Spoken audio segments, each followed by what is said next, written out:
What's up, everyone? So today we have an impact on the 370Z windshield. It's right there. I got hit with the rock on the freeway, and as you can see, it's pretty dusty because it's summertime and we have a lot of dust floating around right now because the winds are about 25 miles an hour. But anyways, on the freeway, I definitely got hit by something. I think the motorcycle in front of me flipped up something, a rock or something, maybe even harder, like a bolt or something, but it clipped me right there. Now we're going to repair it with this Permatex windshield repair kit. See how good this stuff is. I used on my truck the Rain-X version of this. It worked out pretty good, but I did notice when applying it, it's kind of similar. It was just a little bit soft, like gummy. It hardened up, but it was still a little gummy. And this stuff's supposed to be a little bit harder. So in the package, basically you get everything you need.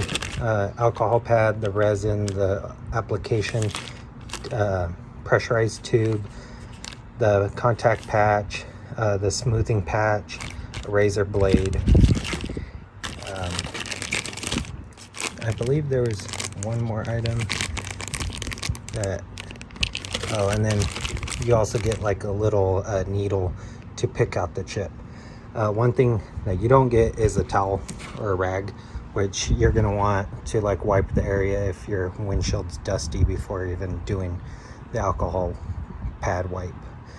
So basically I wiped this off with regular water on a rag, and then now I'm going to apply the alcohol pad to clean the area after I pick out the cracked area. So I'm going to chip it out a little bit because, as you can see, let's see if I can focus in on this.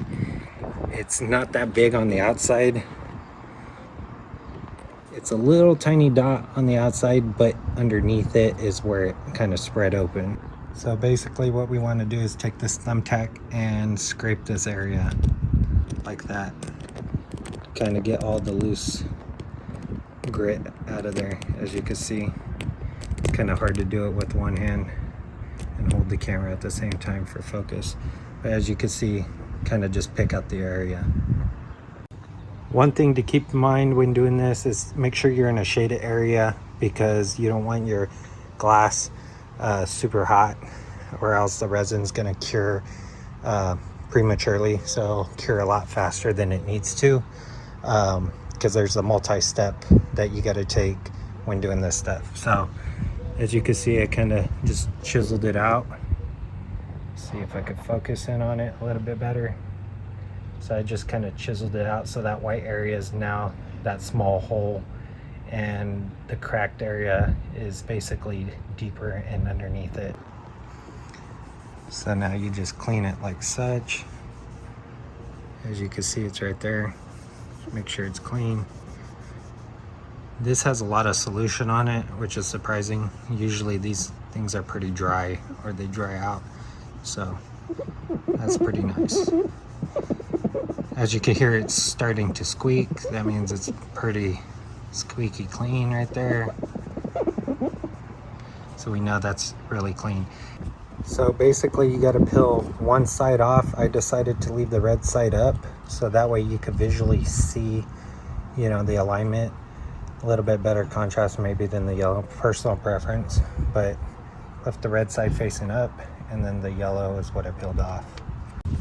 Now what you want to do is pull off the red side and then apply this little nozzle on there.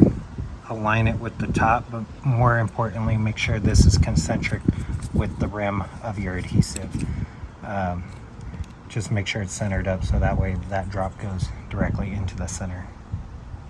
Then what you want to do is use your resin, basically twist that cap off at the top, just twist it off, and put 3/4 of this resin into here. So don't use it all up, just 3/4 of it, because you're going to need the rest of it for later. So basically use 3/4, so all this up to about right here. Just make sure you have some left in here, okay? And then you fill it up in that tube. When applying it, don't sit there and drop it in like this. Make sure the nozzle's pushed all the way down in there and then squeeze. Okay, and then what you're gonna do is you're gonna push this down on there into that area like that, and then pull up on this plunger all the way till you reach that notch down at the bottom, so it creates a suction, and you're gonna let it sit for 10 minutes like this. Make sure none of this resin gets on your paint because it won't peel off. It'll be like nail glue. So I just put basically the needle inside of it to kind of help seal it until I'm ready to use the rest of it. So after letting this sit for 10 minutes, what you're gonna do is just lift this straight off and the suction is gonna release. And then pull this plunger all the way to the top, reinsert this thing down and press down on this until it reaches this notch. I'm gonna reinsert that, make sure it's all the way seated, and now press it all the way down. So this is how it should look once in the last notch, pressurizing it down. Okay, so instead of sucking it up for 10 minutes, now we're pressing it down, latching it at the top notch and letting it sit for 20 minutes. Here's what it looks like from the inside right here. One thing I realized is if your car is super hot, one thing you could do is probably run the AC and the blower, the defroster here. Turn the AC on and let it blow to cool your windshield. Big problem with mine is it's about 100 degrees outside, so even under the shade it's still probably too hot, and it popped. So all the agent released under here, so now I have to skip the 20-minute step. I'm about 10 minutes into it and it just released. So I need to skip this step and then just put the stuff right on top.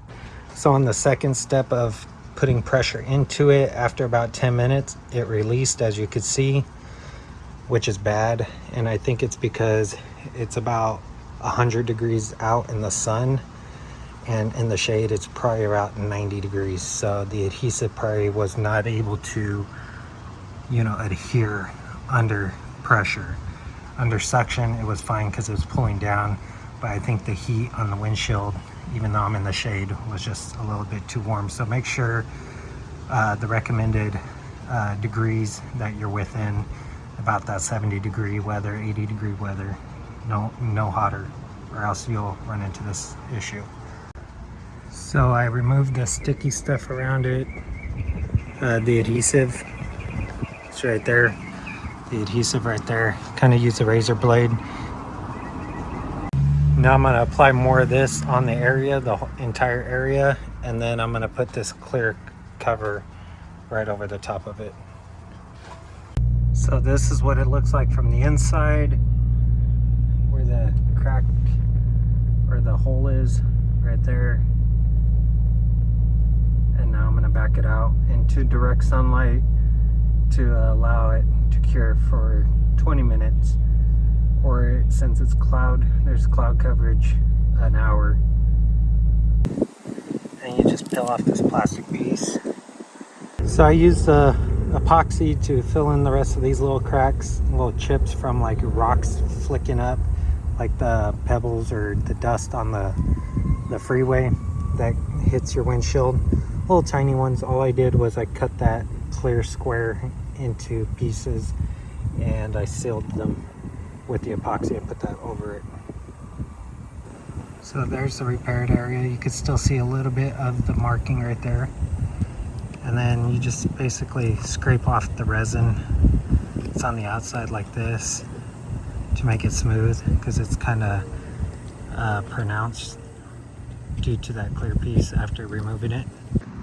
So one way to get this resin epoxy stuff off, instead of going like this and trying to scrape it, go back and forth at an angle about 45 degrees and hit it like this, and it scrapes off a lot easier because it gives like a little jolt as it slides underneath the stuff. So here's one of the small chips. Here's the one with the big chip in it. All these are perfectly flush, even though you could see the little mark. Here's a small chip from rocks kind of hitting it. This one I didn't do.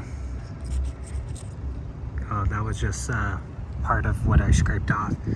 So yeah, those are the chips. This one here I did. Can't even really see that one no more. So this is my tent underneath. Something got under it when they tinted it. But yeah, there's a little chip. But here's the main one that kind of cracked my windshield. As you can see, it's not perfectly gone. It's not perfectly gone. You can still see a little bit, but it's better than the whole windshield cracking. So this is what it looks like from the inside. It's right there. As you can see, it's not completely gone, but it is definitely better.